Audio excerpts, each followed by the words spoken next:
What if tomorrow the world as we know it changes drastically? Are you prepared?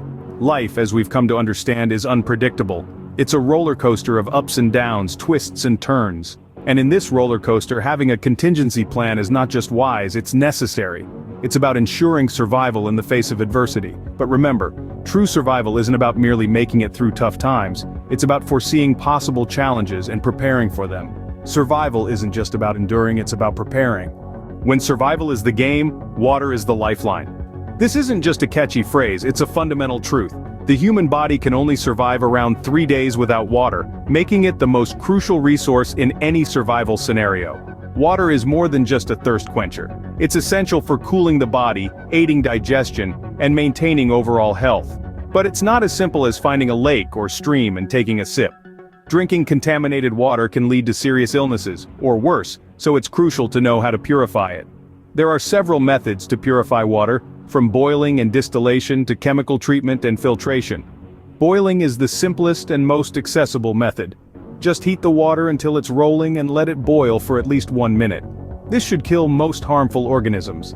Distillation, on the other hand, involves boiling water and then collecting the vapor that condenses, which is then cooled and collected as clean water.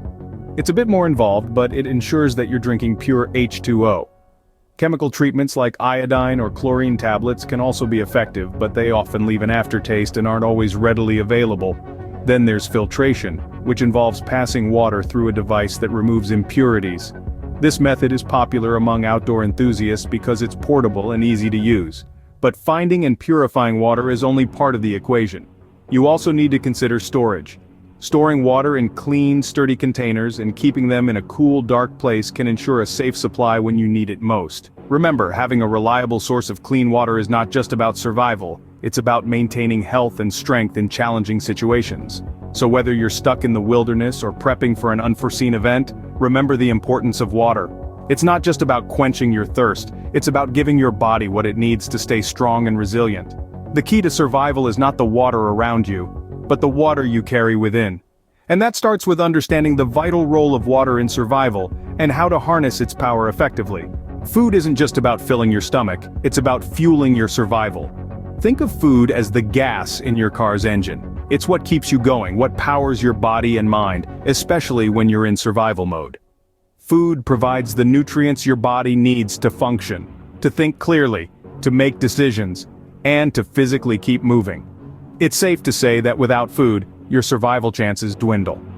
Now let's talk about different types of survival food. When we mention survival food, we're not talking about your favorite pizza or a juicy steak. We're talking about food that's easy to store, has a long shelf life, and provides the nutrients you need. First, you have your canned goods. These are a staple in any survival food stash. They are easy to store, have a long shelf life, and come in a variety of options from fruits and vegetables to meats and soups.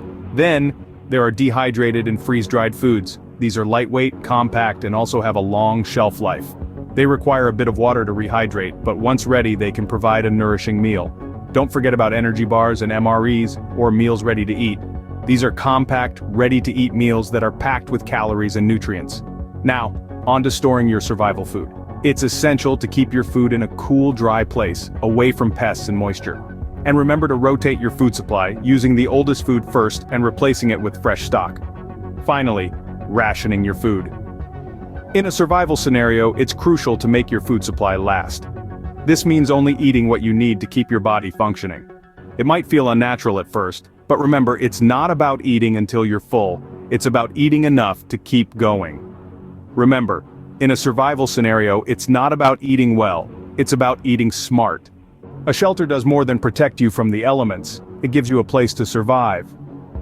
It's our third stop on this journey through survival's Big Four, and it's no less critical than water or food. Shelter is more than just a roof over your head, it's a sanctuary from the harsh realities of the wild, a warm, dry place where you can rest, recover, and plan your next move. It's protection from the wind, the rain, the snow, and the burning sun. It's your private fortress against the onslaught of Mother Nature. But what makes a good shelter? It's a blend of durability, insulation, and location. Durability ensures the shelter can withstand the elements. Insulation protects you from extreme temperatures. Location is about choosing a spot that maximizes safety and resources away from danger zones like unstable cliffs, flood-prone areas, or insect nests. It's also about adaptability. Different situations call for different types of shelters. In the scorching desert, a sunshade might be enough. In a dense forest, a lean-to could do the trick.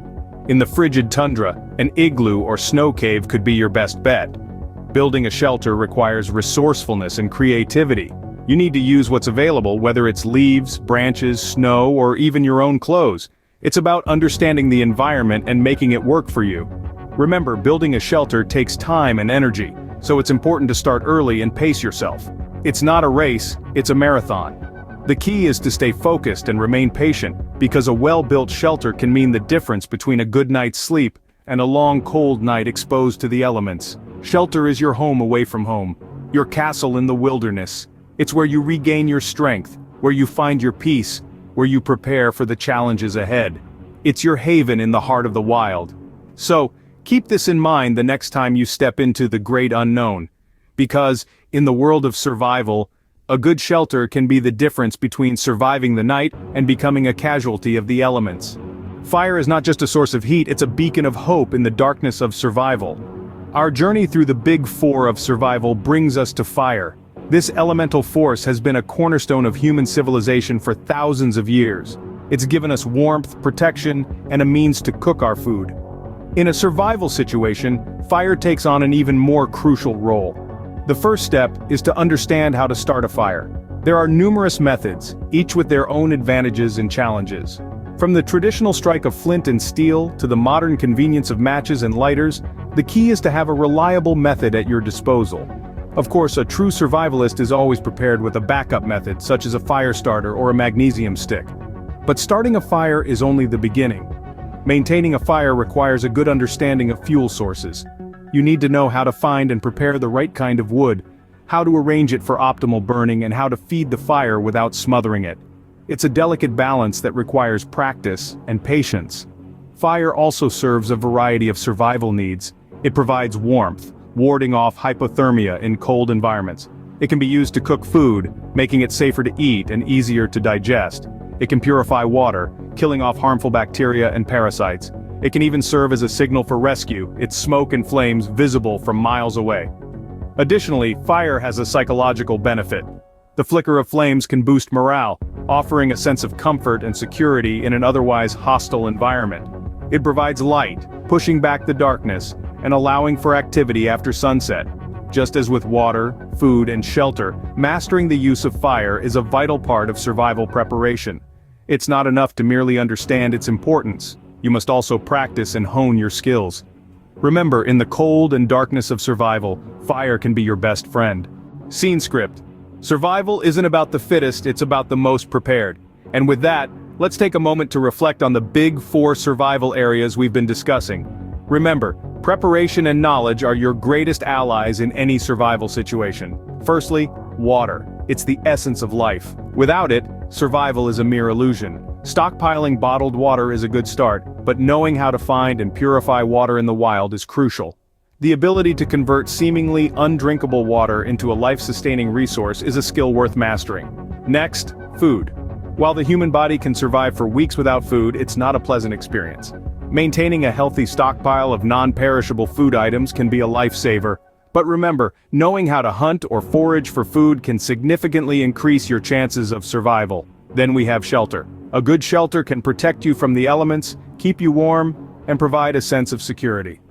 Whether it's a well-stocked bunker or a makeshift lean-to in the woods, understanding the principles of creating a safe and secure shelter is key.